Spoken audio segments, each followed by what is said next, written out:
Beep, beep, bitty. Joe Rogan. Remember that? Yeah, we used to say that. We used to say that. uh, we just go right into these, right? We say something. Like, I'm Harland Woodstock 99 Grant. I'm Ryan Hardware out McKenna. And this is the Dawdlers philosophy shorts.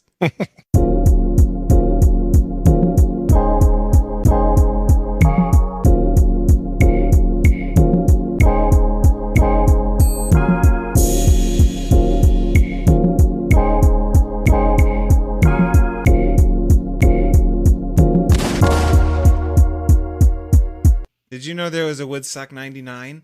Yeah, I knew. Yeah, they did that. They should. Did you know there was a 90s? Is that the topic of tonight? We don't have any millennial listeners. I think they're all old folks. You guys all old folks, give us a call or tell us about your. I don't know. Jesus Christ. 555, we're lonely. Let us know you exist. All right. You know, we're going to talk about something tonight, and it's not even music. Vintage, classic rock, the 90s classic rock yet. Jesus Christ. It is instead the word, concept, topic, fairness. I have heard this story a few times. I was reminded about it on the radio the other day. They had Franz DeWaal on, and he was talking about chimpanzee politics. He's got a new book out, something about the purposefully anthropomorphizing other non-human primates, because he's stressing, well, yeah, we're just primates too, and whatever emotions we have are kind of just a fancier version of what they got, maybe. He likens emotions to organs, and then, but the little experiment that he rehashed that talks about fairness in, I believe, capuchin monkeys. All right. You've got these two caged monkeys, and the scientist, the experimenter, comes in, and he's asking them to do a trivial task of some sort that they can easily do. And when they successfully accomplish the task, then they are given a piece of cucumber. And, he says, all right, do the thing, and they do it, and then they get the cucumber, and they'll go for hours. They just love it. They'll just, oh, sweet, I like, give me free food. I'll do the task, I'll get the food. And they do it, and it's great. And then they run it again, but they give them grapes. And then they just will do it for hours, and they love it. And then somehow they establish that grapes are preferable to these monkeys than cucumbers. They're, I don't know, when he was running through it, I think he said 10 times more, whatever. Somehow they established that grapes are preferable to cukes. So then, the third time, we go in there, we go back and forth, and he's like, all right, monkey A, you do the thing, here you go, here's your grape, and now monkey B, you do it. And then he does it, and he gets a cucumber. And then repeat. And after a few times, I don't know how many, let's say 8 times, then monkey B, when given the cucumber, is like, fuck you, buddy. And he throws it back, and he's like, I don't want this goddamn cucumber. Albert is getting grapes. This is not fair, is what Franz DeWaal, the pro-anthropomorphizer scientist, that's how he characterizes it, that monkeys have a sense of fairness, because when these are both desirable things, and as long as they're both getting the same, grapes or cucumbers, they will be satisfied. But then if one witnesses the other one getting a greater reward for doing the same task, they will become agitated. They will actually refuse the cucumber that they were totally happy to take yesterday when you were both getting cucumbers. Now they chuck it back at you, and they rattle the cage, and they scream and yell, and they're like, ah, you fucker! This is ridiculous. And apparently, one way to characterize that is that this monkey thinks it's not fair. Comments? It's interesting because when I'm, when one way to think about fairness is cheating. But another way you can think about fairness is sort of, I guess, discrimination or favoritism. And you could say that's kind of like cheating or whatever, like when it's nepotism or cronyism or something like that. But at the same time, it's like there aren't any rules about the cucumbers or the grapes. There are these kind of seemingly game rules about you do the thing and you get something, right? But there's no rule set that the monkeys seem to be learning where it's like, well, Albert gets the grapes and you don't, Jeffrey, or whatever. And so it's like, well, then what's fair? If fair in the sense that is there favoritism? You know what I mean? Like, I think this is where all that theory of mind, intentional stance shit comes in all of a sudden, right? Because it's like, well, how do you know that, the scientists are favoring one over the other? You know what I'm saying? Like, it's not fair, but it's like, but what is fair in this sense? Are they cheating? You feel like you're being cheated. And maybe from the perspective of the one who's not getting what it is they want, their preference, they can concoct whatever. Or the monkey could just be just having a negative reaction to the thing and just, I mean, they have a social interaction with their groups and things like that. And so they have retaliation and reciprocity and all these kinds of things, right? So that's probably just a quick, irritated response of like, fuck you, like you can have it, I don't know though. I mean, what do you think about what I just said? I didn't think about that dimension, about the theory of mind dimension, and if the monkey, to what extent they're taking some sort of intentional stance, that they are treating the scientist as an agent, as a minded thing that as far as they can tell, has the choice. Well, the grapes are right there, and you gave that guy a grape. In some sense, are their thoughts well characterized as some sort of agentive attribution? And that's where the anger comes from. And I suppose you could try to rerun a similar experiment with some sort of mechanism where the monkey didn't have any sort of relationship with a scientist. Right. I mean, it would have to be something where like the scientist gives Albert the grape and then like pets him on the head, maybe hugs him, and then puts him down. And then like when, Jeffrey wins, the scientist just like throws the chunk of cuke at him and he's just like, what the fuck is this? Cause there's no pattern other than just giving, and the distinction between getting a grape and not getting a grape or that kind of thing, and the preference that overlies the whole thing, the situation. So it's hard to know what explains the irritability in the response, or we are doing the intentional stance, right, where we're like, well, our theory of mind shit, where we're like, oh, they're irritable, their behavior seems to suggest, I don't know, frustration, or the aggression with which they respond suggests they are not content. But yeah, because one of the reasons this topic, I don't quite want to say fascinates because I don't care about it enough, but that's the cliche that came to the tip of my tongue.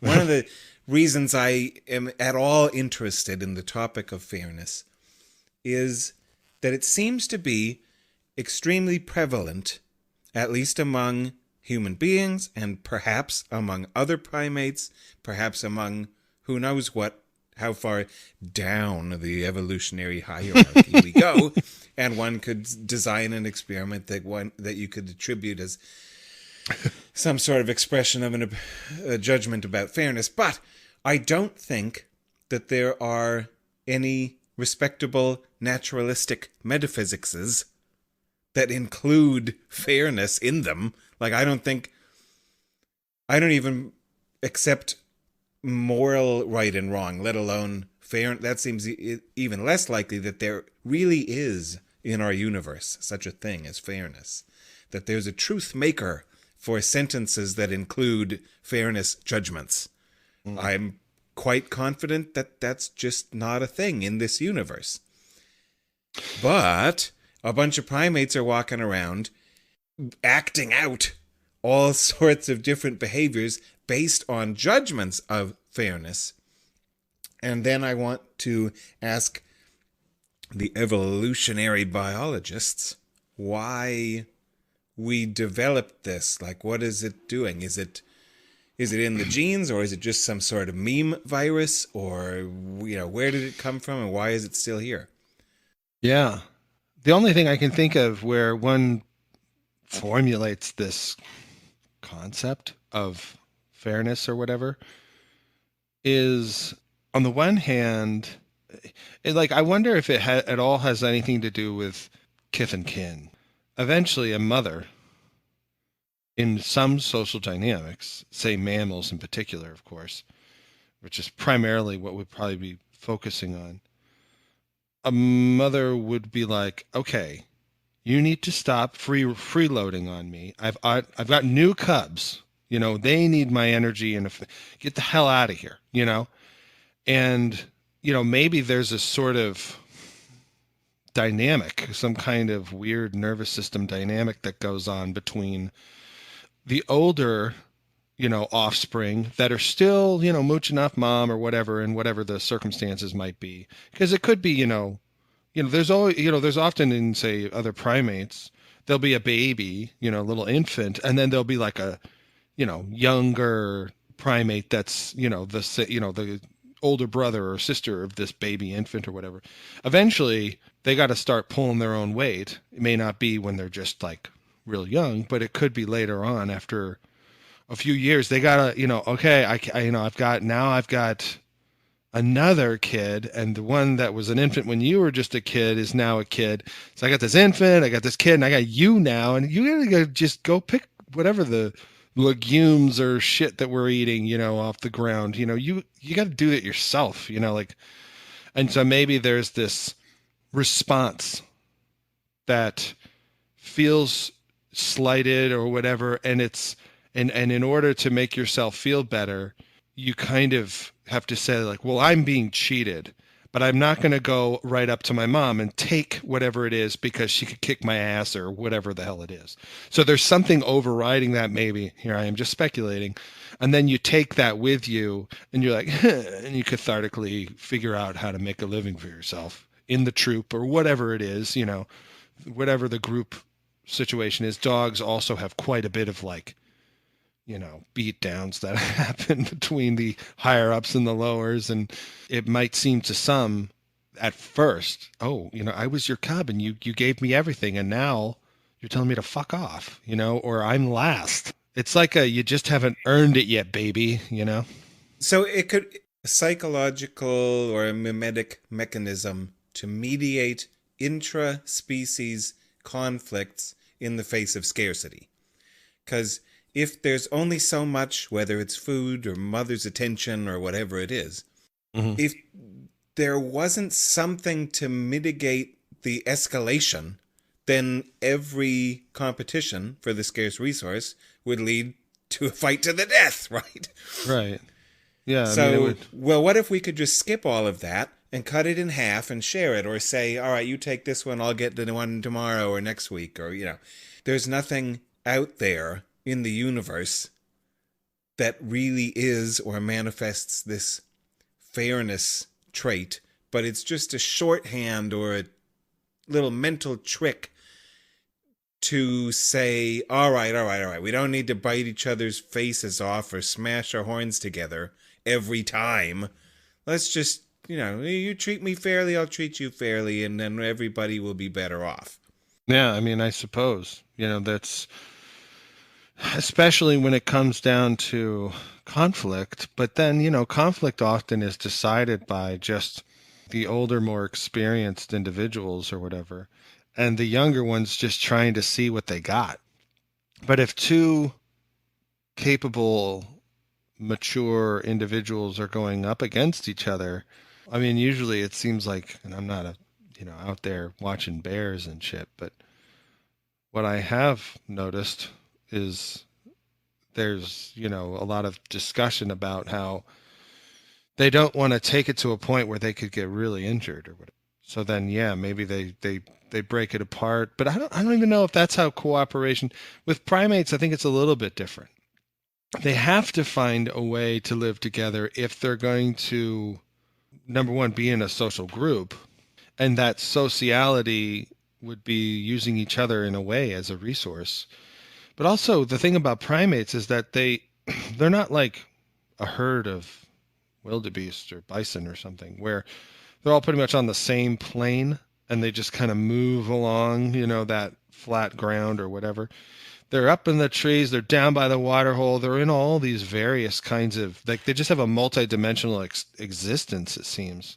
There's a lot of nooks and crannies in a forest where a predator or whatever can grab you.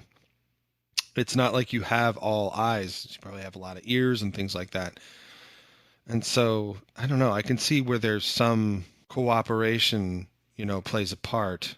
I said my piece about the kids and the parents and how that might be where fairness feelings come from, but that you treat your peers better, but you don't, treat your, the lower generations better. Like there's a hierarchy and it's, age dependent or whatever, and it's demographically structured that way.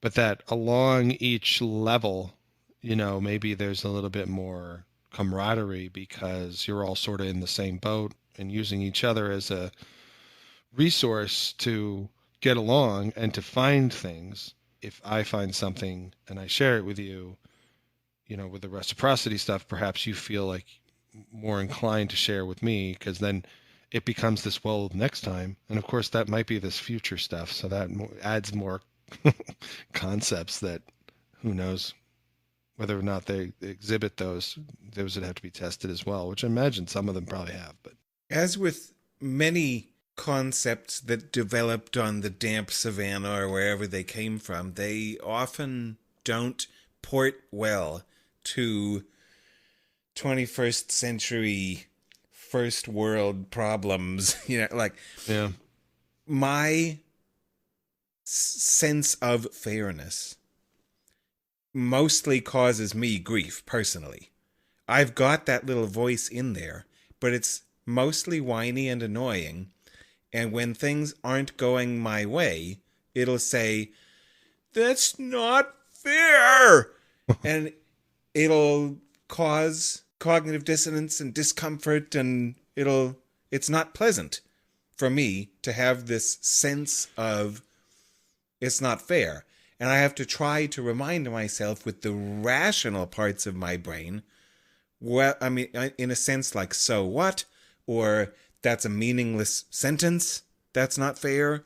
It's neither fair nor not fair. It is what it is. Like, but it just, however it got installed, I've got that program running, and it's like an annoying little app that I have to Control Alt Delete my way into the task manager and say shut down, get out, and then later it'll just boot up again, and it'll be taking some of my CPU and some of my brain power, and I don't like it. Well, the one thing I wanted to ask, and you kind of answered it as well, but you kind of talk about how you tap into some kind of, rational approach to dealing with the problem. But I was thinking, like, well, what about like when you are feeling emotional? Does it motivate you, or does it diminish you? That would be my question. What I was saying earlier, it would serve as a motivating factor. Someone feels, like they're going to prove, like, well, this was your last mistake, or whatever. So, mom, I'm going to show you how successful I can be. And of course, the mother would be like, great, do that. Or is it like, oh, I guess I'll go just walk into the stream and never come out again? What's your emotional response if you have one? I probably lean more towards stream walking. I prefer to call it realism, accuracy, reasonableness, whatever, to stress, acknowledge, interpret the situation as I'm a mere bug, a gnat. I am nothing. Like, I don't have this, well, I'll show you thing to the mountain, and I'm not going to, be the ant that tries to move the mountain because, well, that can't happen. So instead, I want to try to find a way to not want to move it. Like, that's not for you. What can I do instead, given the factors that I can control and effect? Well, but you wouldn't go back necessarily to the thing that has rejected you or whatever. You would just try and, what is it? The best revenge is living well or whatever. And for me, I'm much more of that. Yeah, like I got my arm around the mast and I'm shaking my fist at the storm as this boat rollicks back and forth in the heavy waves or whatever. That's much more my response. It's just like, screw you, clutching my pearls. I don't know if that's how that phrase is used. But yeah, I mean, I get the part about shaking your fist at the storm. That worked. That was good. Well, it's a little bit of both. It's like I've been insulted, and now like the world is what am I trying to say? The world is crazy and unstable, or whatever, or my world has been rocked or something like that. So it's a panic or something, Anyway. Well, I don't know. There's fairness. There ain't none. Get over it. It's just a monkey thing. It's another thing that the chimp is always yelling at you. Quiet those chimps. Or get out there and vote.